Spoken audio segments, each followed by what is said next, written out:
ഭക്ഷണത്തിന്റെ വില അറിയുന്നവനെ അദ്ദേഹത്തിന്റെ ആ വിഷമം മനസ്സിലാവുകയുള്ളൂ. എത്ര തവണ യാചിക്കുന്നു ആ മനുഷ്യൻ, അതെന്തിനു വേണ്ടിയോ? ഒരു നേരത്തെ ആഹാരത്തിന് വേണ്ടിയിട്ട്. അവരെല്ലാരും വന്ന് എണീപ്പിച്ചു വിടാൻ പല തവണ ശ്രമിച്ചു. പക്ഷെ ആ മനുഷ്യനുണ്ടല്ലോ, ആ ഭക്ഷണത്തിന് വേണ്ടി നിങ്ങൾ കണ്ടോ, ആ ഒരു കഷ്ണം റൊട്ടിയും ആ ചിക്കന്റെ പീസും എടുത്തുകൊണ്ട് അദ്ദേഹം പോകണമെന്നുണ്ടെങ്കിൽ അദ്ദേഹത്തിന് എത്രത്തോളം വിശപ്പ് ഉണ്ടായിട്ടാണെന്ന് കണ്ടു നോക്ക്. ആരോട് ഇങ്ങനൊരു ക്രൂരത ചെയ്യരുത്. നമ്മളൊക്കെ എത്ര വലിയ കൊട്ടാരത്തിലിരുന്നാലും വെറും ഒരു നിമിഷം മതി അതൊക്കെ തകർന്ന് നമ്മൾ താഴെ വീഴാൻ വേണ്ടിയിട്ട്. അതെല്ലാവരും ഓർക്കുന്നത് നല്ലതാണ്.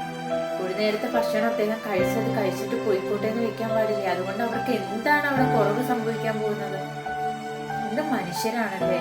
ഇന്നത്തെ സമൂഹം മാറിക്കൊണ്ടിരിക്കുകയാണ്, മനസാക്ഷി ഇല്ലാത്തവരായിക്കൊണ്ടിരിക്കുകയാണ്.